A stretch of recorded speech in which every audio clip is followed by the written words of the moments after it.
bienvenue à tous dans la chronique d'Axo, votre émission littérature Star Wars. Je suis Bazinga et nous nous retrouvons aujourd'hui pour le roman Une nouvelle aube de John Jackson Miller.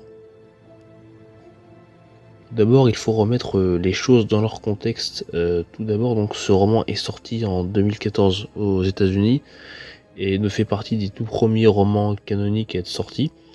Mais il est seulement sorti chez nous seulement cette année en fait. Et le point le plus important, c'est que c'est une préquelle à Star Wars Rebels, la série donc animée sortie en 2014.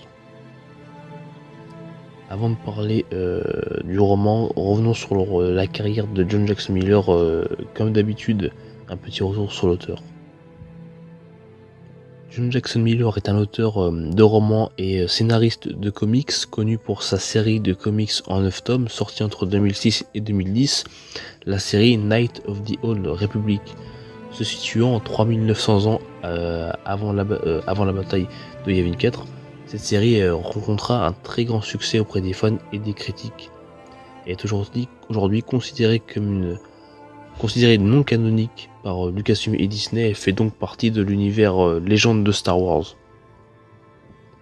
Il a aussi écrit le roman non canon Kenobi, mettant en scène le maître Jedi, donc Obi-Wan Kenobi, lors de son exil sur Tatooine suite au massacre de l'ordre Jedi et la destruction de la République survenue dans le film La Revanche des Sith. Et pour petite info, le roman apparemment se situe donc en l'an -19, donc c'est-à-dire la même année que La Revanche des Sith. Et ce qui nous intéresse le plus aujourd'hui est son roman, donc Une nouvelle aube, qui est donc canon et est un peu une préquelle, comme je vous l'ai dit un peu plus tôt, de la série Star Wars Rebels. Au niveau de l'écriture du roman, je l'ai trouvé long pour ce qu'il raconte et parfois difficile à suivre. Malgré ces deux défauts, l'histoire remplit bien son job de préquel. Il nous propose du Star Wars Rebels version The Clone Wars, donc plutôt sombre et mature, un peu plus mature, qui prend pas, on va dire, son spectateur pour un idiot, on va dire. Pour vous situer dans l'histoire, le roman se passe en l'an -11 et suit le personnage de Kanan Jarrus, un ancien padawan Jedi ayant survécu au massacre alors qu'il avait seulement 14 ans. Nous le retrouvons 8 ans plus tard alors qu'il est devenu jeune adulte.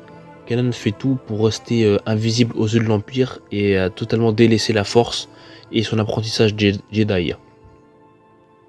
De l'autre côté, comme personnage principal, nous retrouvons aussi Hera Syndulla, une jeune pilote Twi'lek qui, contrairement à Kanan, a décidé d'agir face à la machine impériale grandissante. J'ai apprécié l'histoire de ce roman malgré les lenteurs du scénario. Le développement de Kanan Jarrus est à mon avis l'une des meilleures choses du roman. Nous y découvrons un personnage qui fuit son passé de padawan, changeant de planète et d'activité régulièrement pour échapper à l'Empire. Le personnage, le Kanan de ce roman-là, en fait, actuellement, est un personnage vivant en fait dans la peur constante d'être reconnu en tant que Jedi, mais il a aussi cette chance, c'est que du coup le temps a passé, donc il a grandi, donc forcément physiquement il a changé.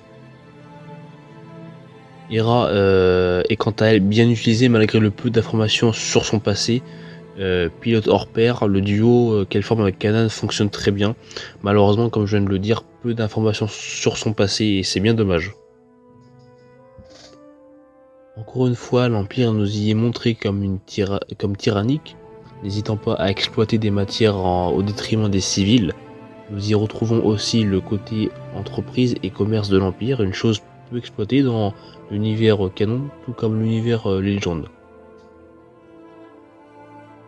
Une chose très intéressante a été développée dans le roman. Cette chose est en fait les agences de surveillance engagées par l'Empire et comment l'Empire, grâce à ces agences, tente de détruire toute rébellion dans l'œuf avant qu'elle puisse vraiment commencer à être une réelle menace pour l'Empire en fait. Et ça c'est vachement intéressant. Nous avons bien évidemment des références à The Clone Wars ainsi que Star Wars Rebels comme d'habitude, si vous êtes habitué maintenant.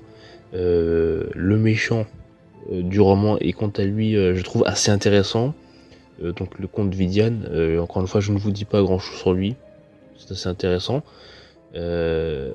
et reflète bien, je trouve, la pensée impériale en fait.